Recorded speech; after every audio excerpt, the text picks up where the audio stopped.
శుభకార్యాలకు పూజార్ల కోసం వెతుకుతున్నారా? పూజారీస్.com లో అతి తక్కువ ధరలకే పూజార్లను ముందే బుక్ చేసుకోండి. వెంటనే కాల్ చేయండి. నమస్కారం విజయవేదన గారు. నమస్కారం నాగరాజ్ గారు.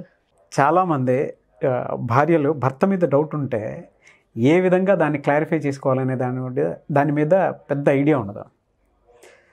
సైకాలజిస్ట్లో మీ దగ్గర చాలామంది కౌన్సిలింగ్ కోసం అని చెప్పేసి వచ్చి ఉంటారు క్లయింట్స్. ఆ ఎక్స్పీరియన్స్ మొత్తం తీసుకొని చెప్పండి. ఎక్కువగా భర్తలు ఎటువంటి తప్పులు చేస్తుంటారు? ఓకే, అంటే ఏది చేస్తుంటే మనం భర్త మన చేతుల్లోంచి జారిపోతున్నాడు అని అనుకోవచ్చు ఒక భార్య అని అడుగుతున్నారు. అంతే కదా? అవును. మనోడు తప్పు చేస్తున్నాడు కానీ దాన్ని ఎలా ఏ విధంగా పసిగట్టాలి అనేటువంటి అనుమానం వచ్చినప్పుడు కొన్ని సిగ్నల్స్ ఉంటాయండి, సైన్స్ ఉంటాయి ఇది కనుక్కోటానికి. ఒకటి, సెల్ ఫోన్ ఎక్కువగా మాట్లాడుతూ ఉంటారు, ఆడ్ టైమింగ్స్లో మాట్లాడుతూ ఉంటారు. ప్లస్ ఫోన్ రాగానే అది తీసుకుని అలా నడుచుకుంటూ పక్కకి వెళ్ళిపోతారు. అంటే ఇక్కడ ఉన్నంతసేపు ఏమో అంటారు, పేరు పైకి అనలేరు కదా. సో మెల్లగా పచారులు చేస్తున్నట్టు అలా పక్కకి వెళ్ళిపోతారు, వెళ్ళి మాట్లాడుతుంటారు. ప్లస్ ఫోన్ మీద అంటే కాన్సన్ట్రేషను, ఆ ధ్యాస, ఫోన్ని జాగ్రత్తగా పెట్టుకోవటం, ఎవరు తమ ఫోన్ని అందుబాటులో లేకుండా పాస్వర్డ్స్ అవి పకడ్బందీగా ఉంచుతారు. ఇది వరకు పాస్వర్డ్ లేకపోతే కూడా ఇప్పుడు పెడతారు వాళ్ళ స్క్రీన్ చూడకుండా. ఇదొకటి ఫోన్ విషయంలో. అలాగే ఫోన్ మాట్లాడటం కూడా ఎక్కువ అవుతుంది.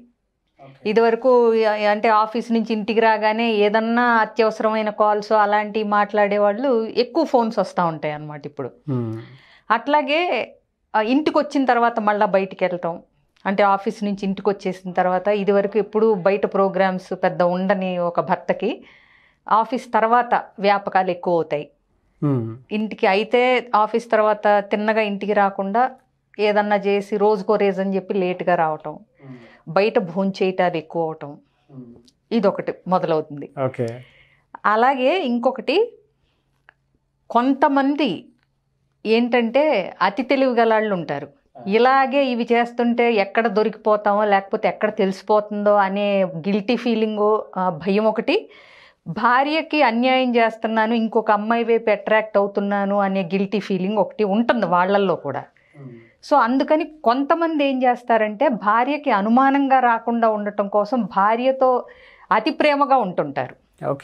ఇదివరకు అంత పట్టించుకోని వాళ్ళు ఇప్పుడు పనిగట్టుకుని పట్టించుకోవటం, ఇదివరకు చిన్న చిన్న విషయాల్లో శ్రద్ధ చూపని వాళ్ళు ఇప్పుడు చూపించటం, అది అనుమానం రాకుండా నెట్టుకు రావటానికి ఇది మొదలు పెడతారనమాట. అంటే ఏంటి, అప్పుడు ఈవిడే భ్రమలో ఉంటుంది, మా ఆయన నన్ను చాలా బాగా చూసుకుంటున్నారు అనే ఫీలింగ్ లో ఉంచడానికి గౌరవం కూడా పెరుగుతుంది. అప్పుడు తెలియకుండానే ప్రేమ అనురాగాలు కూడా ఎక్కువ అవుతాయి.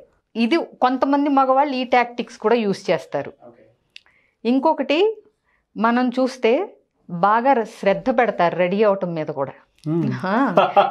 ఎందుకంటే ఎప్పుడైనా కొత్త ఒక వింత పాత ఒక రోత అనేది మనం అంటాం కదా. ఏదైనా సరే అమ్మాయి దగ్గరికి వచ్చేసరికి మళ్ళీ శ్రద్ధగా రెడీ అవటం అనేది స్టార్ట్ అవుతుంది, ఏ వయసులో అయినా సరే. సో కొంచెం శ్రద్ధ అంటే ఫిజికల్ ఫిట్నెస్ మీద, బాడీ మీద, అందం మీద, జుట్టు మీద ఇవి కూడా కాస్త రెడీ అవటం, శ్రద్ధ పెట్టి రెడీ అవటం కూడా చూడొచ్చు మనం. ఇంకోటి, ఇంకా అంటే ఇవన్నీ చేస్తున్న ప్రతి వ్యక్తికి మనం అంటే వేరే అమ్మాయి వైపు అట్రాక్ట్ అయ్యారని అనలేం, కానీ బ్యాంక్ బ్యాలెన్స్ మీద కూడా మనం ఒక కన్నేస్తే కనుక ఖర్చులు పెరుగుతాయి కదా. ఇది కూడా ఒకటి చూసుకోవచ్చు. అంటే ఇంటి లెక్కల్లోకి రాని ఖర్చులు ఉంటాయి చూడండి, అవి చూస్తే కూడా ఎందుకు అంటే ఇప్పుడు ఎంత ఖర్చు అయింది కానీ మనకి ఇంట్లో ఏం కనపట్టలేదు, అది ఎక్కడికి వెళ్ళింది అనే దాన్ని బట్టి కూడా ఈవిడికి అనుమాన పట్టాకి అవకాశం ఉంటుంది.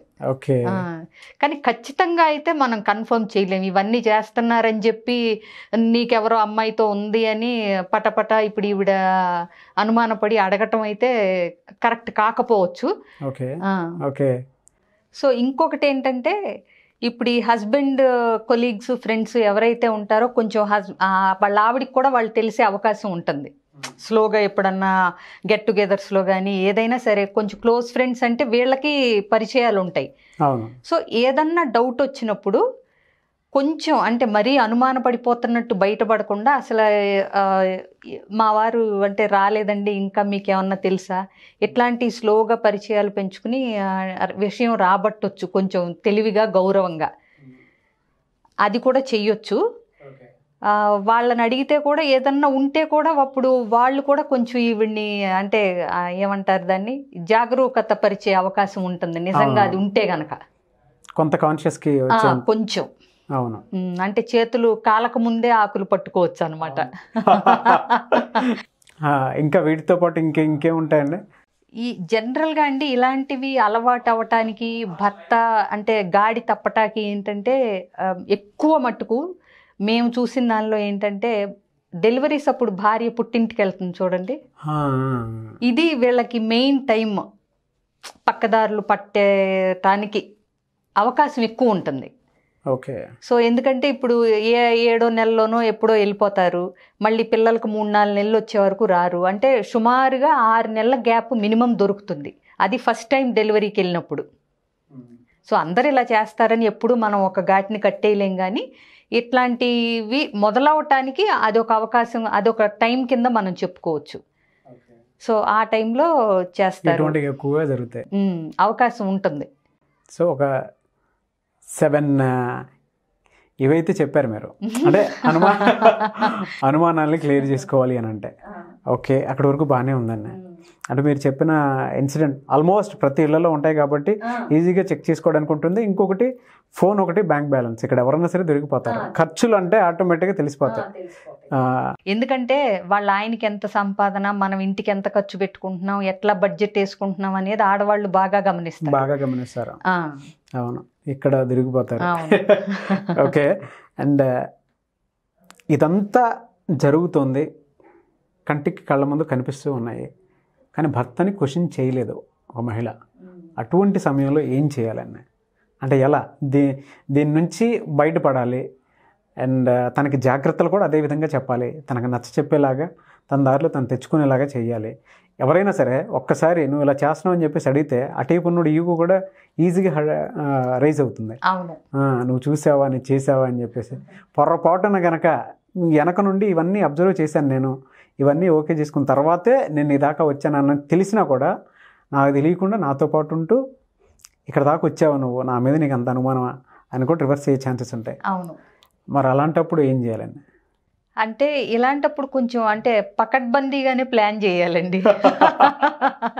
అంటే ఊరికే ఏదో ఆవేశపడిపోయి 4 మాటలని మళ్ళీ అతను ఇదిగోండి ఇలాగే రివర్స్లో వచ్చేసి అదొక అంటే ఈవిడికి హ్యాండిల్ చేయటం తెలియలేదనుకోండి, అతను పూర్తిగా రివర్స్ అయిపోయే ప్రమాదం ఉంటుంది.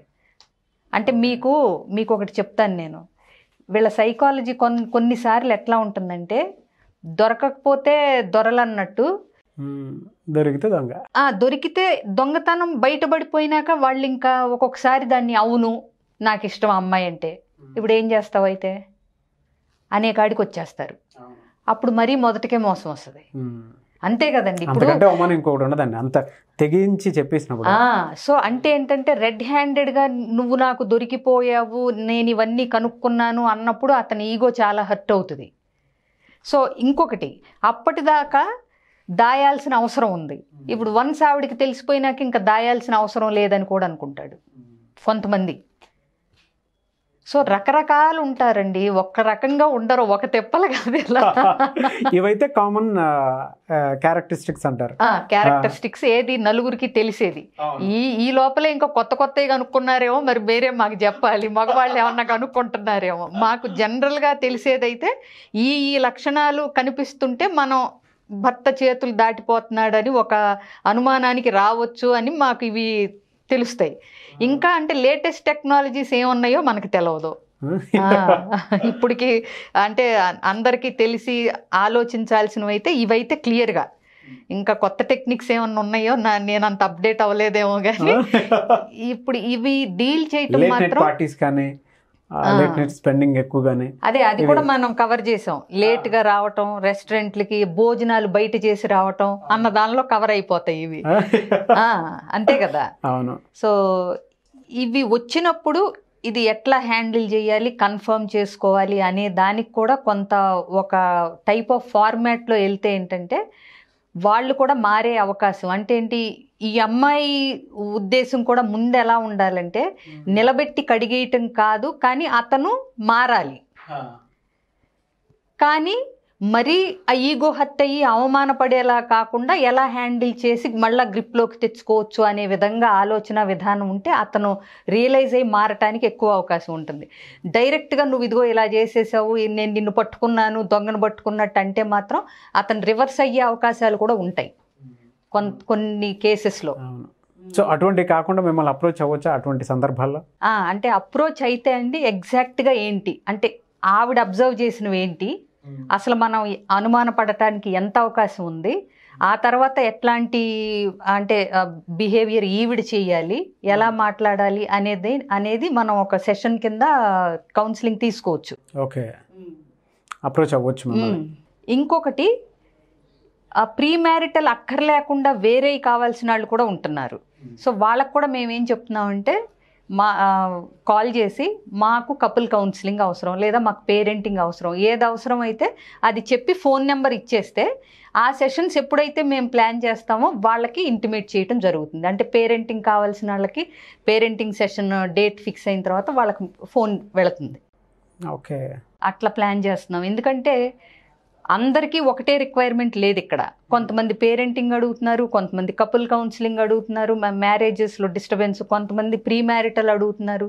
సో మేము ఏం ప్లాన్ చేస్తున్నాం అంటే ప్రతిదానికి ఒక వర్క్షాప్ ప్లాన్ చేద్దామని డిసైడ్ అయ్యాం.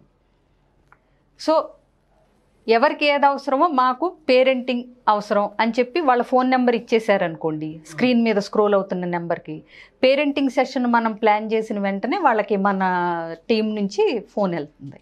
డెఫినెట్గా అండి. థ్యాంక్ యూ సో మచ్ విజయపేదన గారు. I wish you all the best. మీ ప్రోగ్రామ్ అండ్ మీ క్లాస్ సక్సెస్ఫుల్గా కంప్లీట్ చేసుకోవాలని మనస్ఫూర్తిగా కోరుకుంటున్నాను. థ్యాంక్ యూ సో మచ్ అండి. థ్యాంక్ యూ అండి.